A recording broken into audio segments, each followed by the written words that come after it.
But I've heard of that before in a Zoom meeting. Yeah, somebody having their own echo if they've only got one computer going in the room. If there's a bunch of them, then yeah, it's the feedback from. Could be. I was wondering if it was on our.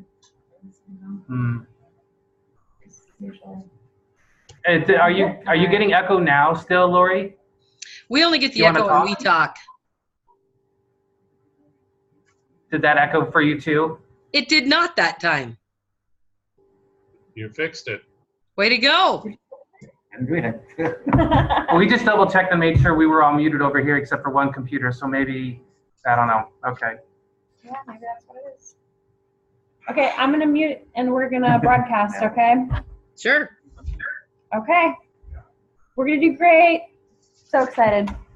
Ready to go.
Hey, good morning, everybody. Thank you for joining us for the webinar this morning. I know we're just about a couple minutes early, but we're just going to go ahead. We do have a number of folks already logged on.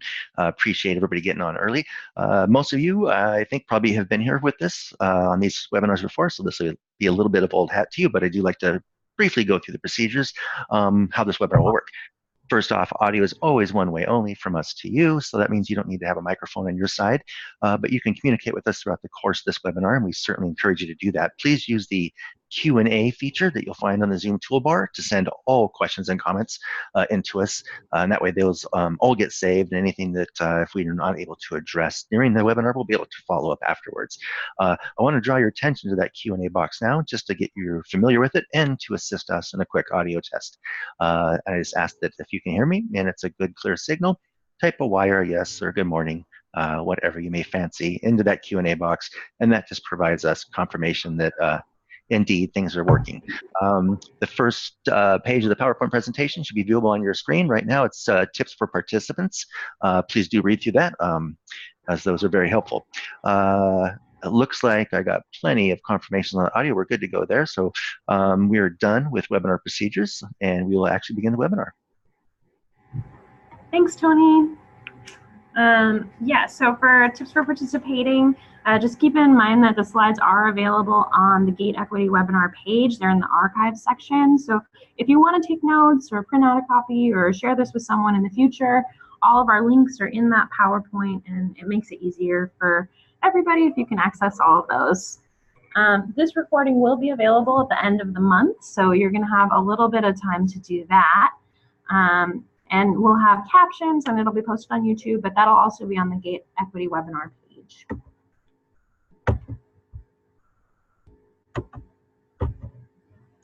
For our webinar etiquette, thank you for muting your audio so we have a smooth presentation. We like to maintain a growth mindset. We're all learners here who want to help one another improve our practice. So as you engage in the webinar, thank you for keeping that in mind. We want to thank you for staying present and thinking deeply about our topic and how it can apply to you in your work. So try to minimize distractions and stay present. We try to assume positive intent, and with that we show respect for diverse viewpoints and opinions. We are offering clock hours, and we'd love to see you get some of those with us. So if you're planning to watch both of our webinars live today, you can use this link in the chat to get into PD Enroller and collect your hours. This month's pre-reading assignment was to read through the Dual Credit System Improvement Guide, and we're going to talk a little bit about that today. If you've done that and registered with PD Enroller, all you have left to do is complete the PD Enroller evaluation. You print it, you sign it, and then you send it back to Ronnie Larson. So we really hope you can take advantage of those clock hours. And I think we're about on time, and it is now 10 o'clock. So we're gonna get started on the webinar. Thanks for joining us for the March Gate Equity webinar, where we explore topics related to equity and graduation success. I'm Kathy Anderson, OSPI Graduation Equity Program Supervisor, and today's topic is Dual Credit 101, Increasing Equitable Access and Supporting Success. We chose this topic because there's so many dual credit opportunities available in the field, and these are a great way to engage students in rigorous coursework and hands-on learning. Our superintendent wants all students to leave our school system prepared for post-secondary pathways, careers, and civic engagement. He's working with the legislature to expand access so more students get the benefit of career and college-ready courses that are going to expand their options and not limit them. So by the end of our webinar, we want you to be able to understand what dual credit is and what participation looks like in Washington. We want you to be reflective and self-assess the access your dual credit programs offer. Come up with some action steps that could provide more access. You'll also get to ask questions of Rogers High School on their implementation of dual credit, and we always offer resources to help you get started.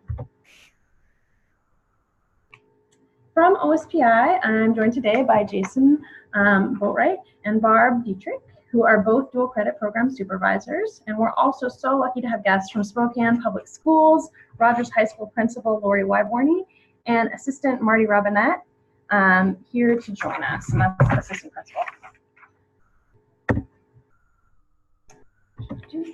This is brought to you through the Office of System and School Improvements. And this afternoon, we're going to continue talking about dual credit. So if you'd like to join us at 1 o'clock, we're going to be talking about engaging students through career and technical education dual credit. And that's going to be happening then. Next month, we're going to be tackling math. So we're thinking about growth data and catch-up strategies, as well as growth mindset with strategies from the College Ready Math Initiative. So that'll be happening next month. If you know anybody who is interested in math and might find it useful, we want to encourage you to share the links to register for next month for people who might be able to do that. We are going to start off with a poll because we want to get to know you and can tailor our content to who is here. So we're going to take just a minute to do that polling, and then we're going to get going.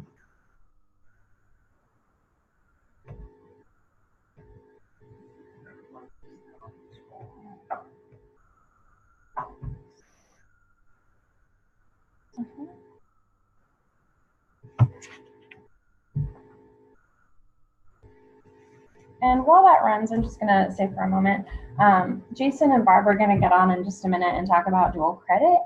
So they're going to start off by talking a little bit about what it is and how students can get credit for participating. So that's what's up next.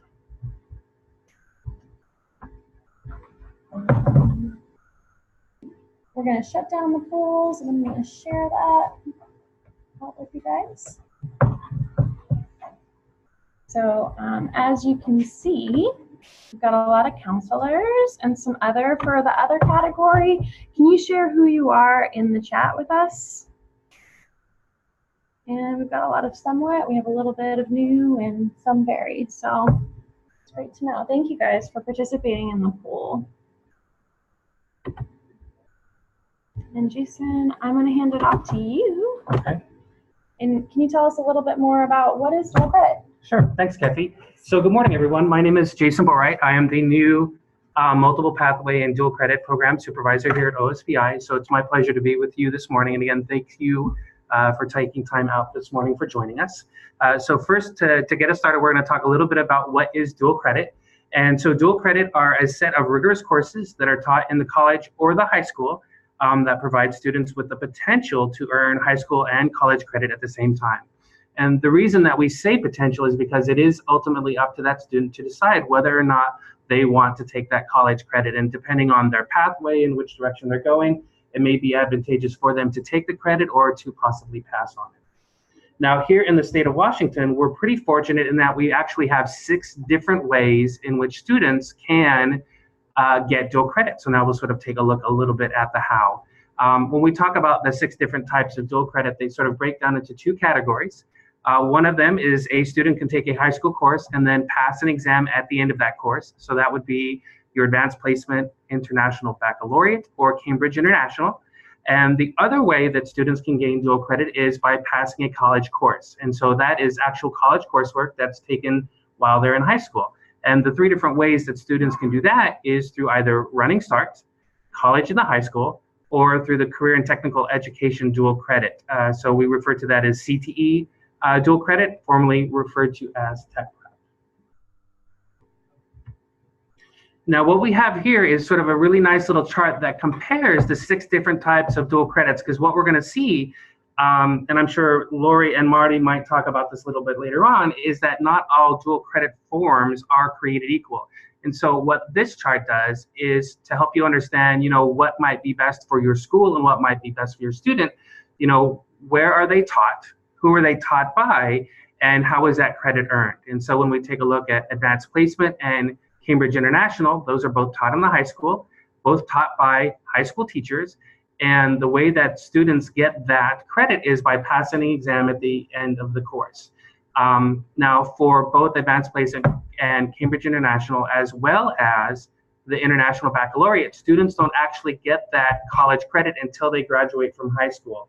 And it's at that point where they can apply those test scores to the colleges that they want to go to, and then that's when that college credit will be transcribed. College in the high school, that is also taught in the high school and by high school teachers who are trained and certified by the college. And then one of the things that's a little bit different by this one is the credits are earned as soon as they pass that college course. So as soon as a student completes a college in the high school course, they can receive both their high school and their college credits.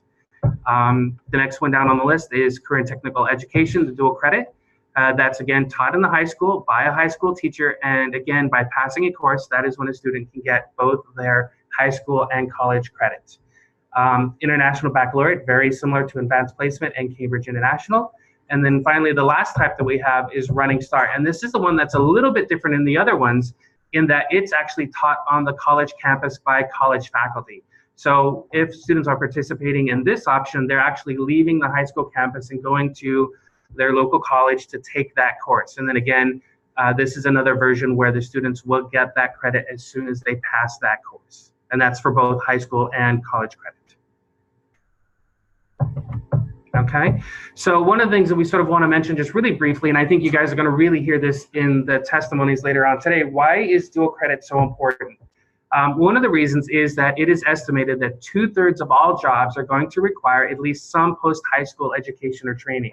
And I think we're all aware of the technologically advanced age that we live in, both when we talk about jobs and in society. And so it's very important for students to be getting these higher education courses.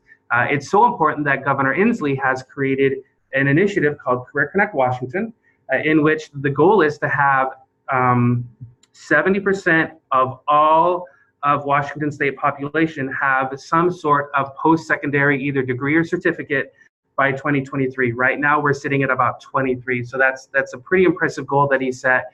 And dual credit is one of the ways that we're hoping to help folks and students reach those goals. One of the things that research shows is that dual credit participation is related to an increase in graduation rates from high school, as well as college enrollment and college persistence. So by having these high school students take these dual credit classes, they're better prepared for college, they're more likely to go to college, and they will stay longer and have better chances of graduating. And we know that all of these things are going to lead to better opportunities for our students, which is really kind of what we hope for, right? The Beyond K-12 plan, and making sure that students are prepared to be good stewards and citizens of society. So when we take a look at dual credit, one of the things that we want to talk just really briefly about who's completing this dual credit. And so this is kind of where we get into our equity discussion. Is everyone taking this at the same rates? If you take a look at the little hexagon chart on the right-hand side of the screen, you'll see that out of all of the different types of dual credit that is offered, so all of these combined, roughly 59.3% of high school students are taking some form of dual credit. That's either a single or a dual or multiple courses. And so the little hexagons around the outside just sort of break down percentage-wise how many students are taking each one of the different types. One thing that we do want to note just really quickly is Running Start says it's 8.2 on the website. The way that this data is reported out is it looks at 9th, 10th, and 11th and 12th graders. Running Start is currently only available for 11th and 12th graders. So we believe that number is actually half of what it actually is. We believe it's closer to about 16% because those numbers get a little bit pulled down because 9th and 10th graders don't get to participate in Running Start. On the left-hand side of the screen, this is a breakdown of who's taking it by race or ethnicity.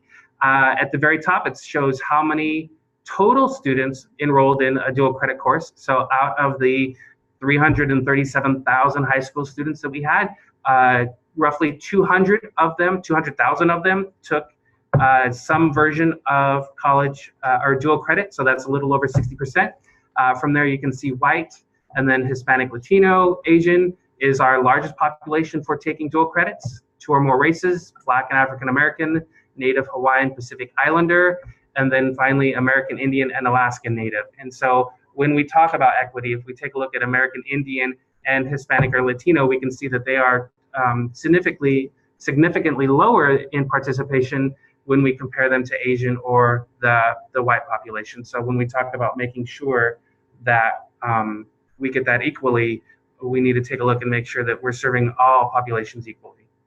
got a question from Jamie. Okay, so we have a question from Jenny. Wouldn't that logic be the same for college and high school since most are juniors or seniors? Would that be doubled or does cost prevent it? No, college and the high school actually is available to 10th, 11th, and 12th graders. And so that is why we left that percentage alone, since it was of all 4 grades. But college and the high school is available for 10th, 11th, and 12th grade. But that's a great question, Jenny. Thank you for that. Yes. Okay. So one of the things that we try to do here at OSPI is try to be as helpful and encouraging for those of you that either have running or dual credit courses already set up or are looking to expand your programs. And so this is a snapshot of our website, and you can go specifically to the dual credits site, and we've got some pretty cool tools here for you. There's some things that are going to be coming up in the future. We're going to have a new and improved Running Start FAQ. We have one up there right now that's pretty good if you have any questions about Running Start. We're also currently having one for college and the high school in the works as well. And we're hoping to have that up in the next few months. There is the Dual Credit System Improvement Guide, which I'm going to talk a little bit more about here in just a second.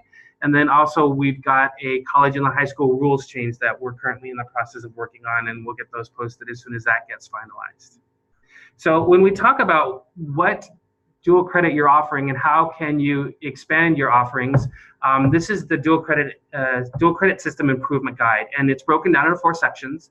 Why dual credit, which we've talked about a little bit, understanding your data, and what you're going to hear later on by the presentation coming in just a little bit. Data is going to be really important for helping to form your decisions about which dual credit you want to offer and how to roll that out.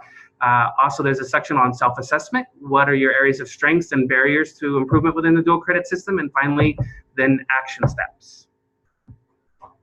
And again, this is a very cool tool that you guys can log in and sort of work your way through to help you plan out how do you want to either improve your implementation of dual credit or get your dual credit program started. For data, one of the ways that you can grab some data is we have a dual credit, there is a dual credit section on the state report card. And as you guys may have noticed, we have a new and improved version of the report card that's up and available now. And what are some of the things you can do there? You can see your statewide data. You can see how your schools are performing. You can review historic data back to 2014. And then you can also ask for additional data points that may not be up there. Some of the things that are going to be coming soon to the new report card are a reference and a glossary list of frequently asked questions. One of the really cool tools that we're adding is you're going to be able to compare your school with others of similar size within the state. And then we're also going to give you the availability to have some customizable data downloads.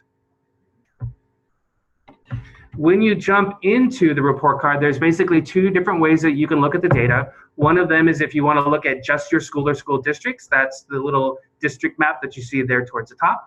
Or you can also take a look at it by statewide data. And it's always sort of a statewide data is kind of a nice place to start. And so if you click statewide data, you're going to have a couple of different options. And one of the things that you're going to want to do, since we are focusing in on equity today, is you're going to want to select the diversity report in the navy blue bar across the top. And so there's going to be 3 sections, and I believe on the far right-hand side will be the diversity report section.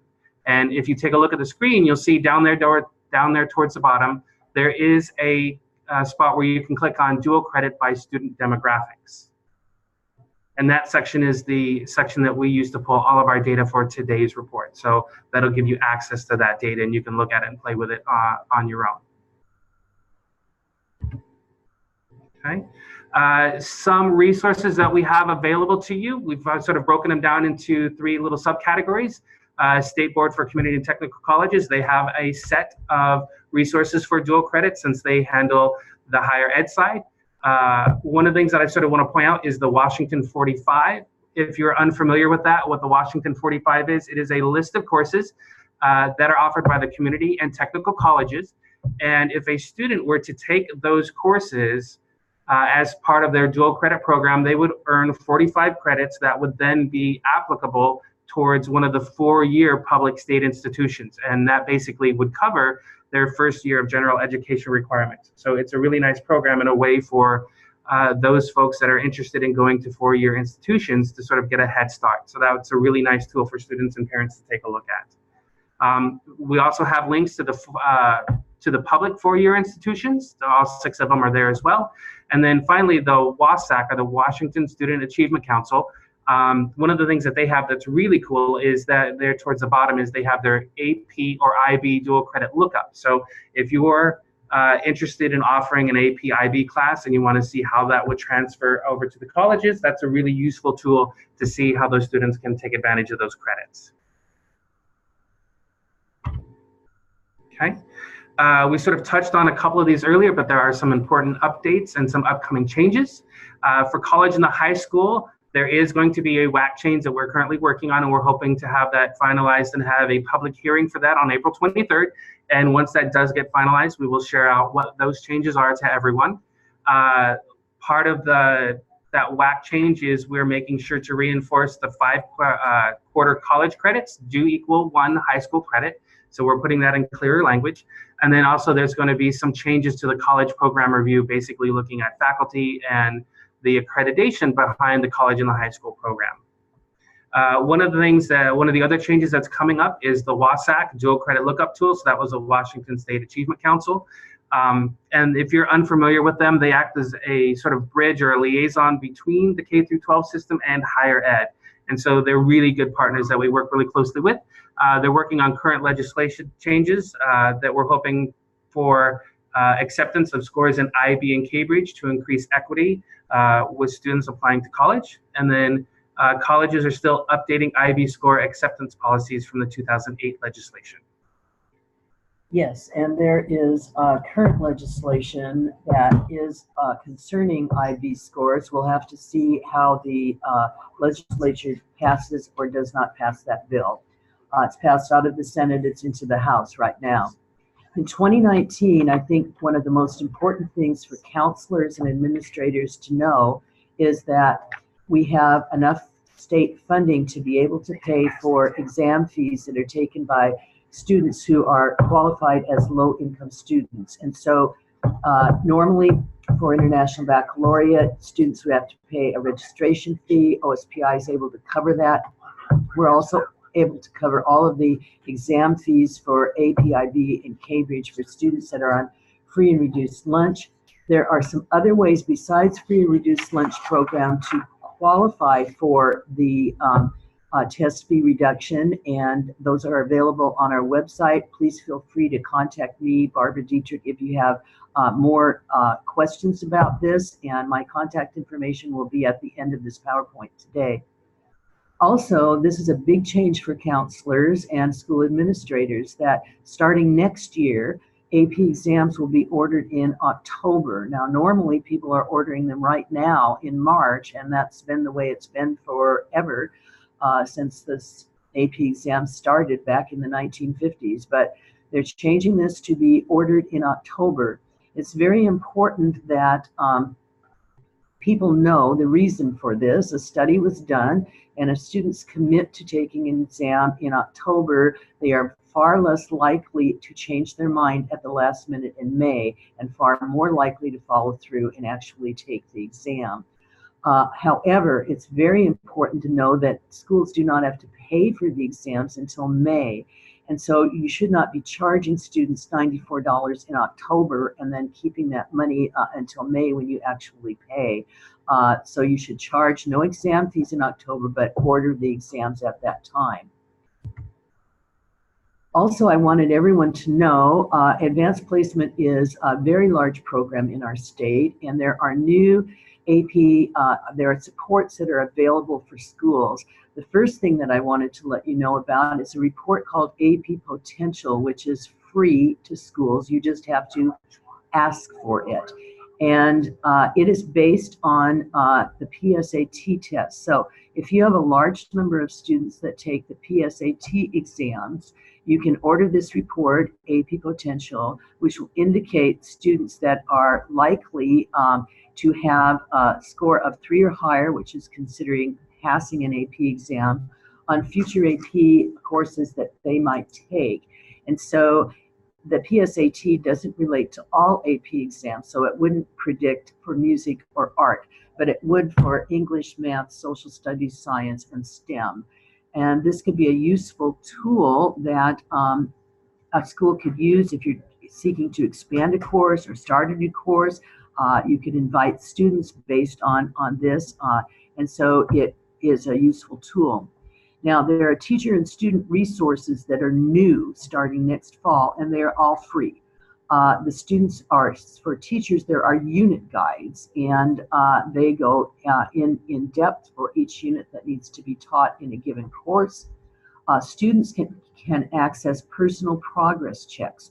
And so what would happen for them is throughout the year, they can go online and they can take some questions and answer them and see how they're doing, and if they're acquiring the skills that they need and the knowledge that they need to have to be able to pass an AP exam.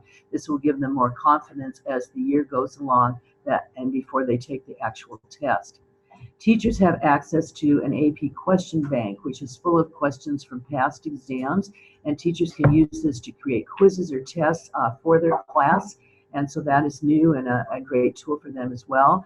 And also a progress dashboard that will show them how they progress through the course and if they're progressing on time to be able to meet the deadline for taking the exam. All right, thank you guys. We do have a couple of questions for you, so we're going to run this poll, and we're going to try and get those questions answered. Do you happen to know the bill number for the bills that are coming up? Do you have a list of that? Is that posted somewhere? The one that's about the IB scores, I believe it is Senate Bill 5410. And then there are some other bills that apply to dual credit. If you go to ledge.wa.gov, you can search the bill bank there by topic to see those.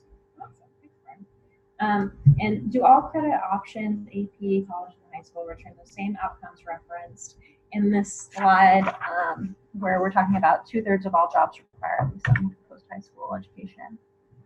Yes, all forms of dual credit are valuable in that regard. If you're a student who, for example, wants to become a welder, the dual credit that you're interested in is the CTE dual credit. And your school may have an articulated agreement with a local community college, and you pay a small fee, and then when you go on to that college after you graduate from high school, you would start ahead in your certificate program and be able to complete it sooner. For a student that's interested in becoming a teacher, they may be more interested in advanced placement credits or college and high school credits. Some students are interested in trying to get their AA while they're actually in high school, and they may be interested in going to Running Start in 11th and 12th grade. Oftentimes, students combine dual credit, and so there are many times that students will take a couple of AP classes and then go to Running Start, or they will take a college and the high school class along with AP or IB courses as well. And so, yes, all of those are valuable, and our research shows that they will help students. Students that participate in these programs are far more likely to graduate from high school on time, and if they go to college, be able to complete their certificate or their degree. Thanks, Barb. Another question for you. Do the AP numbers show number of kids who are enrolled in the class, or the number of kids who pass the test and earn credit? The numbers that we have on our slide are enrollment numbers, but virtually all students that are in advanced placement classes do take the exam.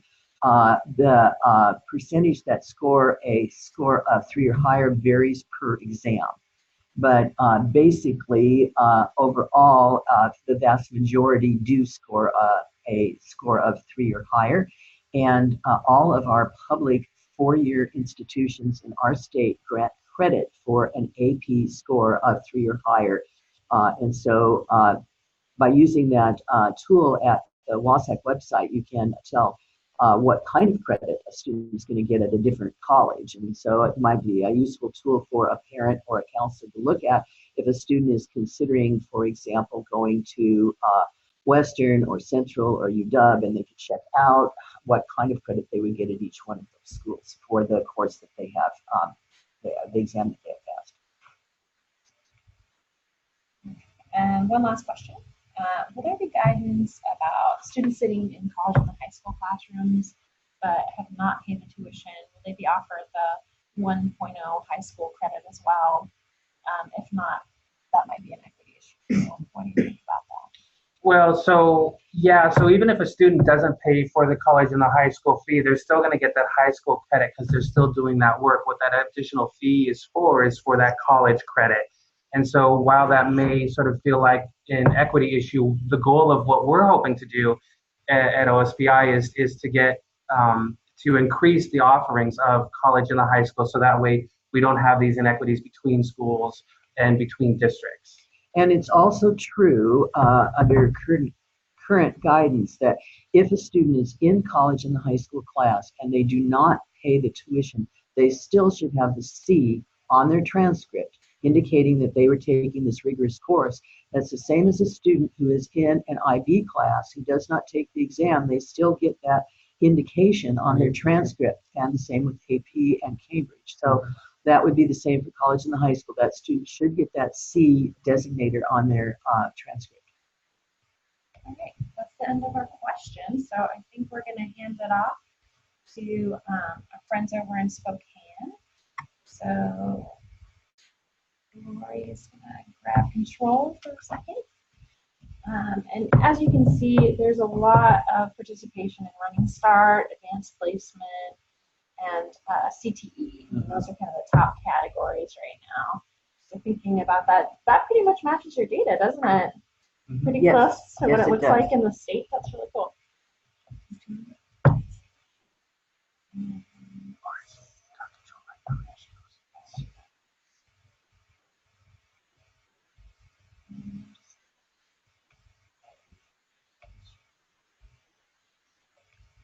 And Lori, can you hear us right now? I can hear you. Can you hear us?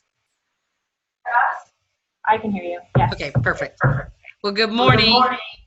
I'm Lori Wyberry. I've been here at John R. Rogers High School since 2007, and I've been the principal since 2010. And I'm Marty Robinette, assistant principal, and I've been here for 8 years. So our story here at John R. Rogers started really back in 2010 when an article in the Seattle Times named us a dropout factory because of our very, very low graduation rate.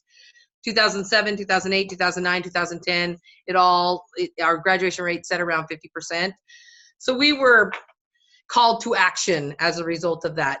The demographics here at John R. do not necessarily reflect our community here in Spokane, which is predominantly white. We have 45% diversity here at John R. Rogers. A wide range of demographics are represented here. And we have 81% free and reduced. We live in the northeast part of Spokane, and a large portion, about 60% of our students, are coming out of high levels of trauma. And so we have a lot of things that we need to do to support our students. As a result of being named a dropout factory, in 2011, we applied for and were awarded a federal school improvement grant in the neighborhood of $3 million. I think it ended up being about $4 million. But we got it specifically to improve our graduation rate. And so for us, it was really single-minded looking at our graduation rate and how are we going to improve that. So what we looked at was having high expectations for all students with a high level of support. And with that came increasing our advanced placement offerings and particularly increasing participation so that all students could access those higher level rigorous classes. Later on, we did add college in the high school, and currently we are looking to add a grade 6, 7, 8 IB program to John R. Rogers that would also feed into our high school. So we are also looking at IB actually. So one of the things that drives the work that we do here is that all means all, and we want all of our students to be prepared for whatever post-high school dream they have. And so the research is very clear throughout the years that students coming from low socioeconomic homes, if they take higher, more rigorous level classes, they are successful. They're more successful in college when they go off to college or some post-high school training. And so it is our driving point that all kids will have this as a possibility. We want to prepare them all. The work that we do is to prepare them with skills and academic skills. And particularly, we want to increase their confidence because they come to us sometimes very self-defeated and they don't think they can succeed, and we want to turn that around. And then we also have made sure that our kids graduate with a college-ready transcript. So again, all means all.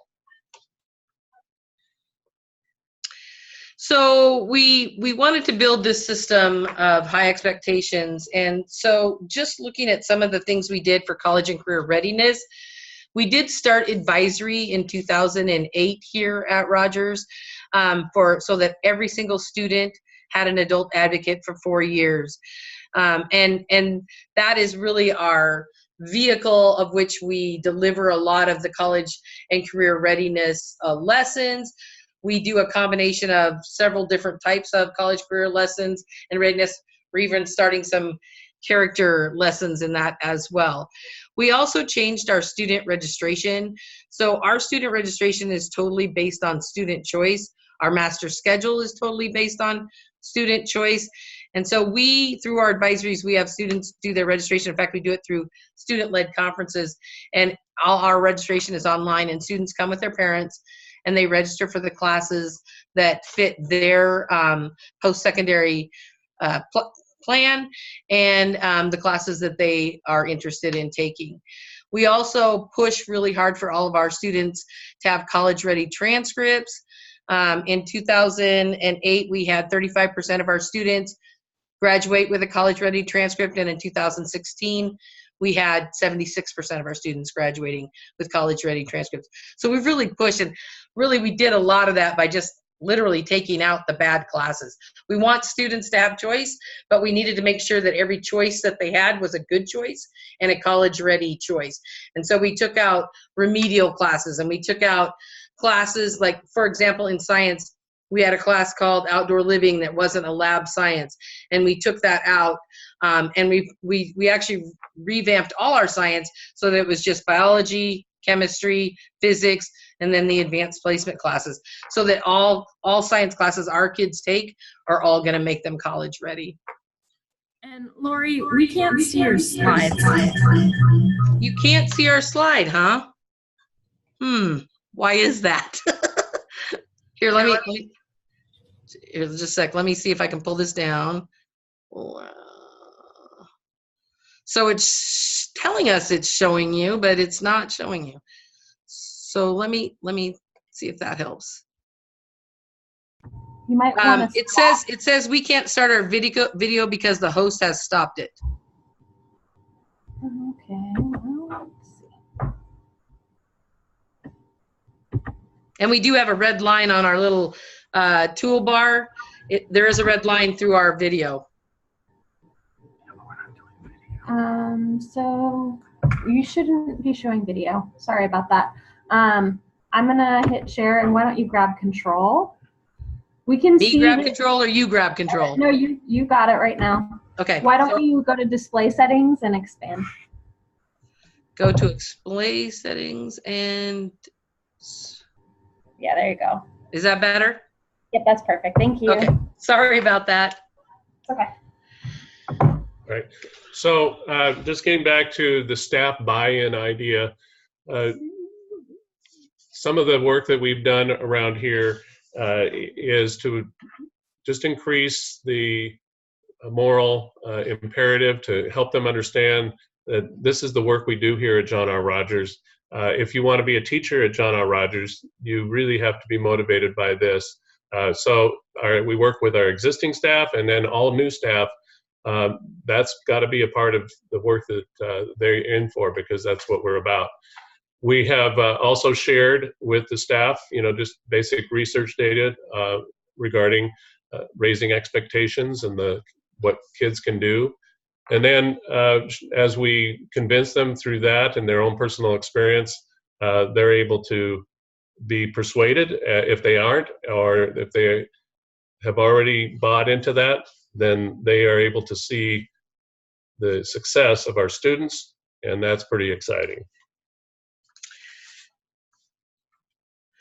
So we also needed our students to buy in, and of course advisory is one way that we do that we already talked about. Student choice and registration, which we already talked about.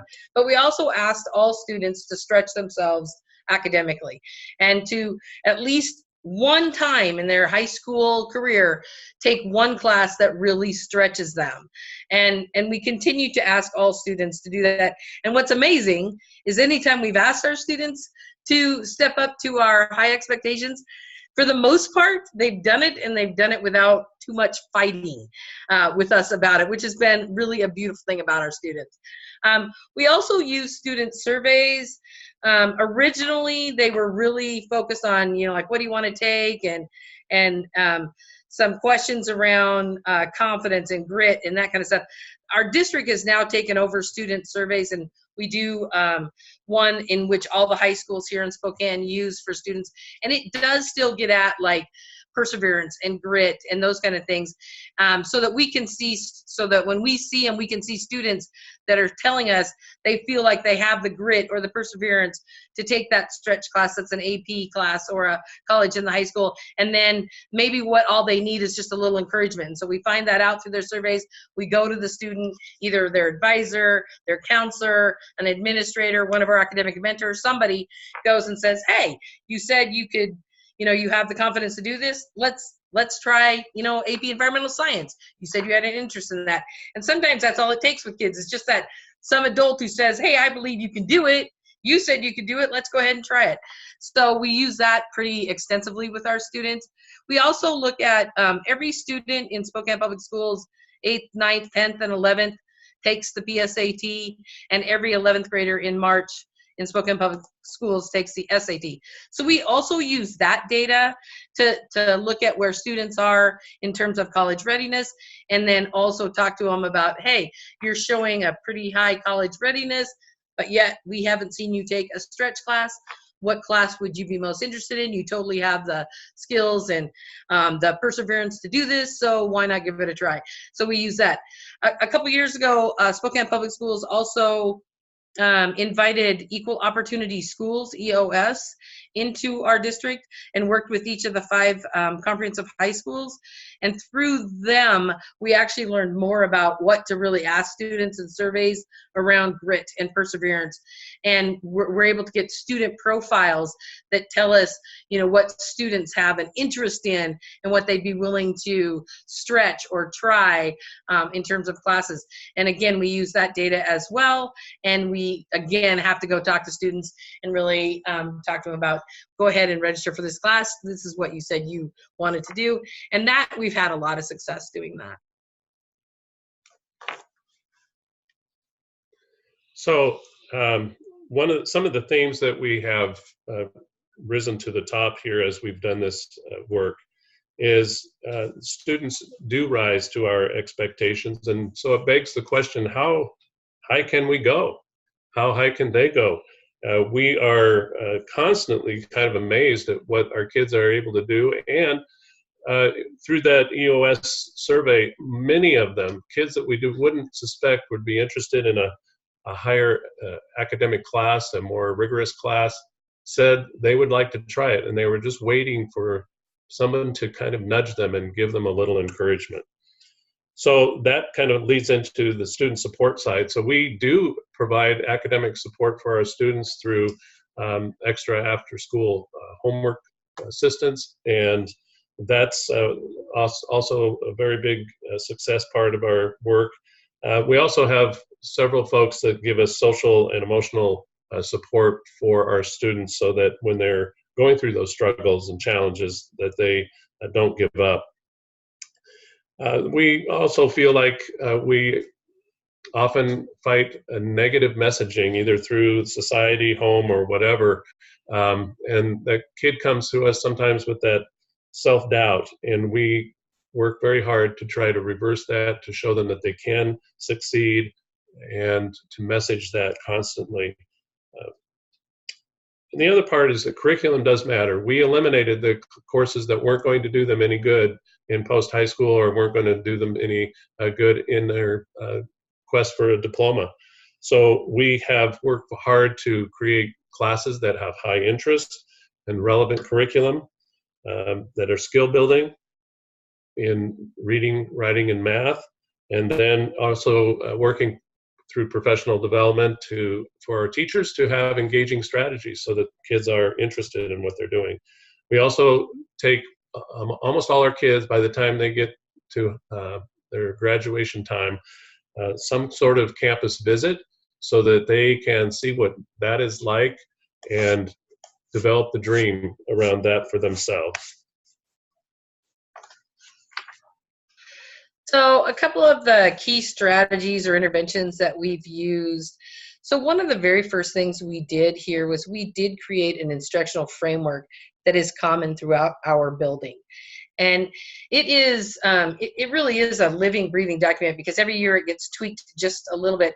But all of our teachers, we spend professional development every year in our summer institute talking about what our instructional framework is, what it means, what it looks like to have all the different parts in it: openers, closers, self-reflection, student discourse, all of the parts of our instructional framework. And we have found that for students of low socioeconomic homes, having that common instructional framework is one of those instructional strategies that has really helped our students know what we're going to expect of them in the classroom. And they all have some idea of that it's going to be fairly similar from class to class, and that we're going to, you know, that when we go there, we know we're going to have literacy, we know we're going to have an opener, we know we're going to have a closer, we know we're going to have learning targets, etc. So that has been one of the foundational pieces for our strategies and interventions for our students. I think the second one that has been pretty successful here as well was a few years ago we got asked to pilot AVID school-wide, and we really have embraced that, and now we're a National School of Distinction in AVID school-wide. But what it does for our kids that I think is the most important, and why we have found some success here, is because AVID school-wide, the strategies used in a lesson through AVID school-wide really helps scaffold that instruction so that all rigorous curriculum can be accessed by any student. And that was really important to us because we have a high level of poverty here, and as a result, our students do come to us with gaps. They have gaps in their learning, they have gaps in behavior for that matter. And so AVID school-wide and using the AVID Wicker strategies has really helped us create a classroom environment in which we can scaffold instruction enough that all students can access even the most rigorous coursework, like in AP classes or college in the high school, or our it even helps our Running Start students who get it for 2 years before they take off for Running Start. And so we have found those two things instructionally to be two really good strategies that have helped our students be more successful. Yeah, and that ties into our professional development. Our professional development is always school-wide, and the AVID strategies are a big part of that. And we also want to have our professional development be just as engaging as we expect our teachers to be engaging in the classroom.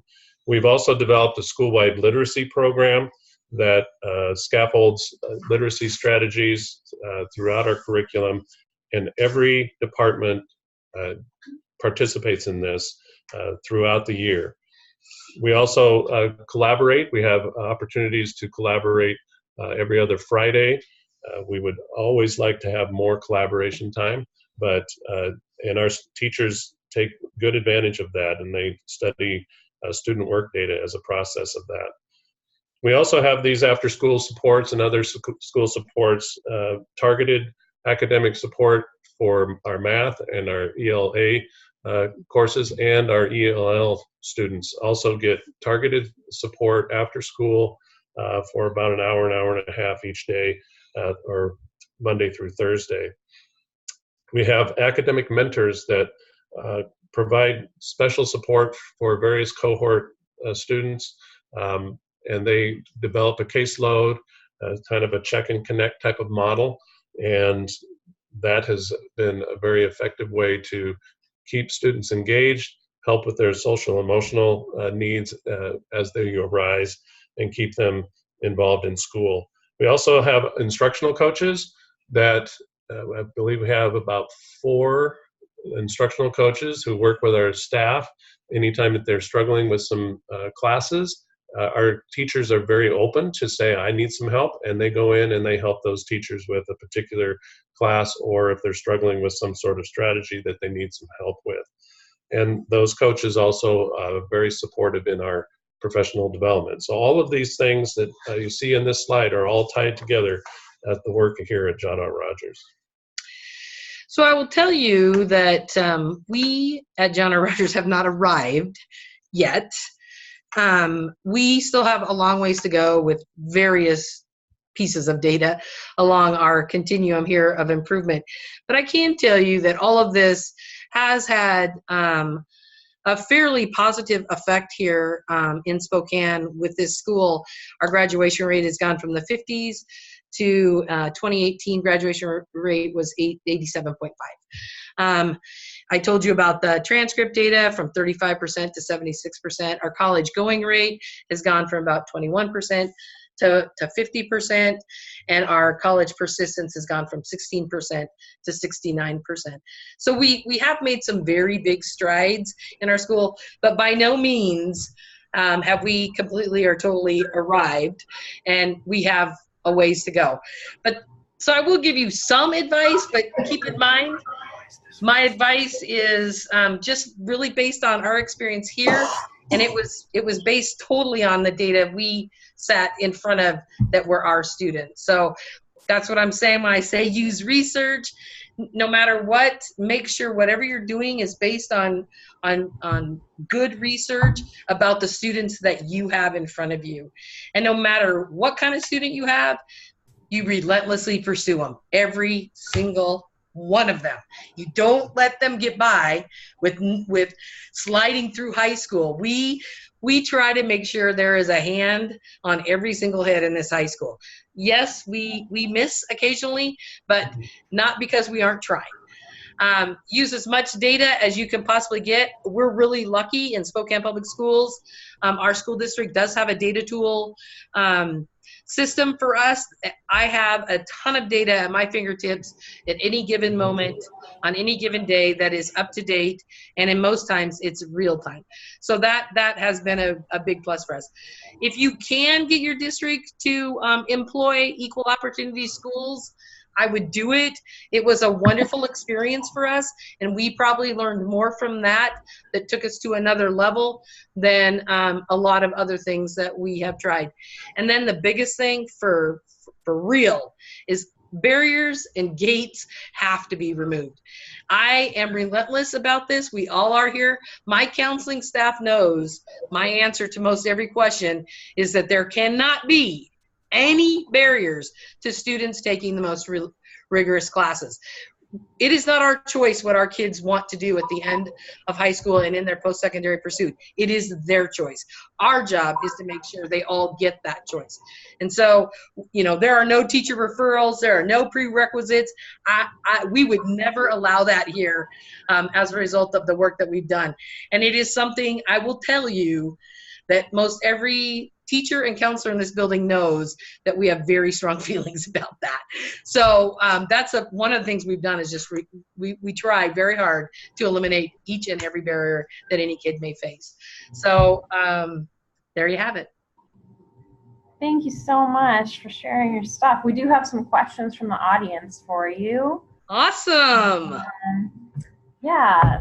Does Rogers or Spokane School District help with the cost of college and the high school credit? Yes, we do. So, my understanding, so correct me here if I'm wrong, but kids on free and reduced automatically have some tuition reduction or elimination. And then we pay for other kids who don't qualify for free and reduced. Luckily for us, we don't have that many, so it works out fine for us. But we do, the district has given us some in the past, but for the most part now, I take it out of my building budget to support kids. Usually it's in the neighborhood of $3,000 or $4,000, if I'm not mistaken. Marty, is that right? Yeah, so there's, you know, the advanced placement program has been very good about supporting our kids in free and reduced lunch. We Marty? grants for the college and the high school to help with our free and reduced. That's year to year, so it depends on what the situation there is in terms of the state budget. Nice. You mentioned research. What research data was or is used on raising expectations? So, well, we've used a lot. I mean, really, I will tell you that what I first started doing was just Googling how to raise expectations for low income students. But honestly, I've read so many books, I don't know that I could give one or two that were the best. But I will tell you that where we got a lot of what we needed to do for our classes came out of the work of David Conley out of the University of Oregon and all his college readiness stuff. Like, these are the things kids need to be able to do to be successful post-secondary. And that really has been the research, I would say, more than anything, has been the basic. But we've used a lot of stuff out of all the grad rate, which is a U.S. government entity that does a lot of research on how do you raise grad rates. We've done a ton out of that. All of that talks about if you want low-income students to improve, we have to build the support to get them on the same level as white affluent students. So, I mean, that would be really where our research lies. I don't know, Marty, can you speak to any other specific ones? Well, that's that. I can't lay my hands on anything in particular. I do know that College Board does have research that they have done regarding kids taking advanced placement classes, even if they don't score a 3 or higher, that they do benefit from that in the future in terms of building their confidence and also being successful later on in college. I just pulled out 2 books. Luckily, I'm sitting on my desk. I just pulled out 2 books that I think did have a pretty big influence on us. Focus by Mike Schmoker was essential to a lot of the work that we've done here. And the other one is by Telston and Darling, and it's Closing the Poverty and Culture Gap. Both those books have had a pretty big influence on the work that we've done here. Awesome. I'm going to get those linked up on our webpage. So awesome.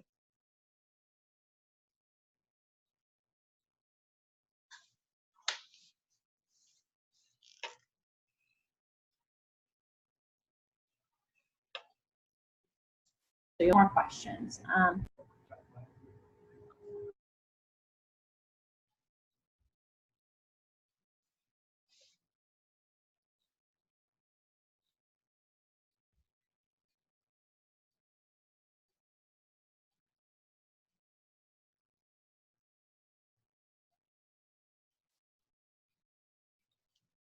Keffy, we can't hear you. If you're giving us a question, we can't hear it. Oh, okay, there we go.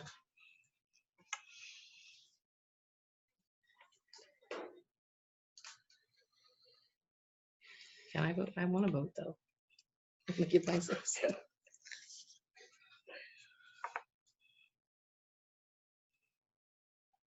Yeah, we can't hear him.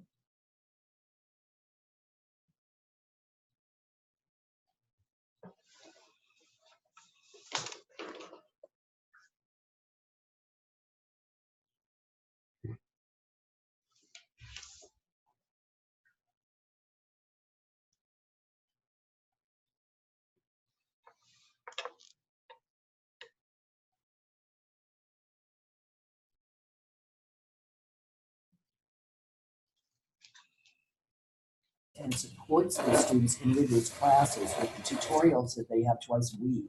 And so students bring questions, and I would not be surprised if quite a few of the students in the Avid classes were also students that had resource. So, and Avid is a wonderful program in terms of supports for college readiness. We can hear again. All right. Okay, there's some other questions. Yeah, so while it looks like our presenter computer got booted off of the internet. Probably. Which But we're back now. is a new experience for us. Yeah, I'm glad they got through their presentation, were able to answer the questions that they were able to answer. So we can hear you. Can you hear us? We can hear you. Okay, perfect. Who still has questions? Okay, we're gonna try to answer a few more questions. Sure. Since we've got you here. Is your instructional framework different than the one of the 3 evaluation frameworks? You mean like as in terms of Marzano and? I think that's what he means, yeah. So we are a Marzano school, a district. And so, yes, our instructional framework, while it is our own making, it fits into, we've crosswalked it with Marzano as well as Avid school-wide. We have that also crosswalked with Marzano. So yes, it fits beautifully. Awesome. And then you mentioned that you have a survey that you use with students. Do you have a sample of that?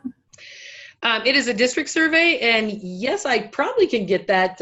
I can have that sent to you guys at OSPI. It's coming out of our data tools now. Awesome. So you guys can probably access. I mean, OSPI can probably access it, but it comes out of Spokane Public Schools data tools. Awesome. Yeah, we'll get that posted too then. And did you answer? I'm sorry, we could not hear. What data do you have for resource room students and stretching to other classes? Yeah, so several years ago, we moved to a much more inclusion type model for our resource level students to be placed in general ed classes, and we expose them to the instructional strategies and the high expectations that we have for all our students. They are able to get some supports through their case manager. Occasionally, we set up a course, a separate kind of class we call career and academic press, and they are able to use that time to work on their other classes. But we have included them in the raising of our expectations for all students. Well, and 2 things that we've done in particular. So we are currently working in a grant to make AP Language and Comp the grade 11 default curriculum for all students, special ed or otherwise. And many of our special ed students actually do take advanced placement in college in the classroom classes for sure. They're open to all of them, but even more importantly, 89% of all of our students take 4 years of science, 4 years of math, even though they're only required to take 3 and 3. So all of our special ed students are accessing our lab sciences, and all of our special ed students are accessing our upper level math as well. Awesome. We're going to take one more question, and then we're going to go over a little bit in time, so I'm sorry if people have to go, but we're going to keep moving. Have you found that there are barriers in place for students accessing college in the high school and Running Start because of course prerequisites set by the college? No, that hasn't happened to us. So the only, the college and the high school classes that we offer are African American literature and I think 3 levels of world language, German, Spanish, and Japanese or French. One of them, I don't remember. And they can take year 3 and 4 in college and high school in world languages. And then none of those have prerequisite other than they have to be in Spanish 1 and 2 prior to, which they would anyway. And then in terms of African American Lit, it's a junior senior class, and there is no prerequisite whatsoever from the college or otherwise. Nice. And we will have Native American Lit in the next year or so, also through Eastern Washington, that will have no prerequisites either. That's really cool. Yes, it is. It's an awesome class too. One more question. Do you have the physical staff to serve your students with all of their selections, or do you have to rely on online learning? No, we have the staff to do it now. This year could be a little different since we're all facing budget crunches. But we still keep the student choice at the top of the list. So when we're looking at things, it's like, well, this is what students are choosing, so this is what we're going to do. If students aren't choosing something, though, we're not keeping it. So, you know, that's we still stick with that. And in all honesty, our entire staffing is based on what our students choose. Awesome. Thank you guys so much for presenting this morning. We really appreciate all of your time. You bet. Go ahead. Nope, we're done. Awesome. We're going to stick around for more questions a little bit after, but I want to make sure we get through the end of this part. So we do have a couple of resources to share with you. Barb, Jason, do you guys want to talk a little bit about dual credit funds for a second? Well, we just want everyone to know that there are ways to help pay for dual credit, and one is through the Academic Acceleration Incentive Program funds, and so this is revenue, and it is something that happens through an application that districts do, and there is a ranking of districts. And so that's something that was part of the apportionment that districts received in 2018. Some of yours is based on how many dual credit programs you already had. Academic acceleration grants are grants that we have for increasing dual credit in any form whatsoever.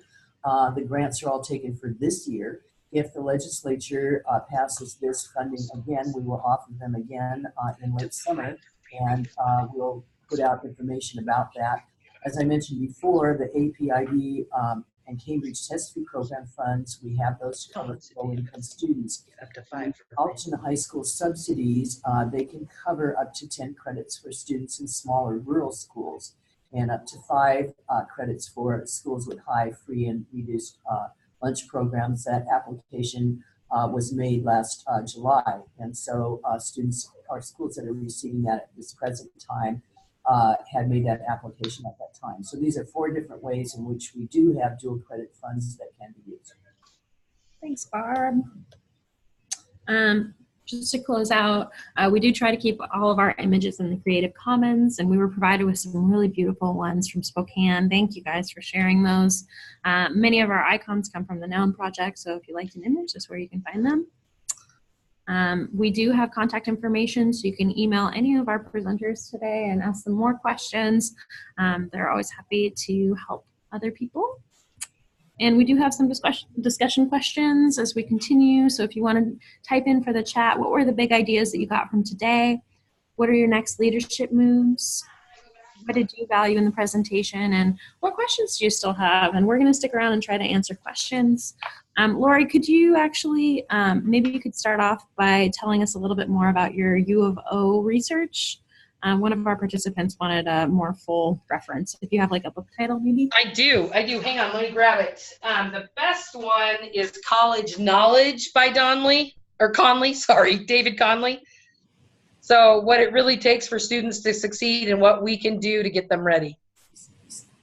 Awesome. Yeah, it's a good one.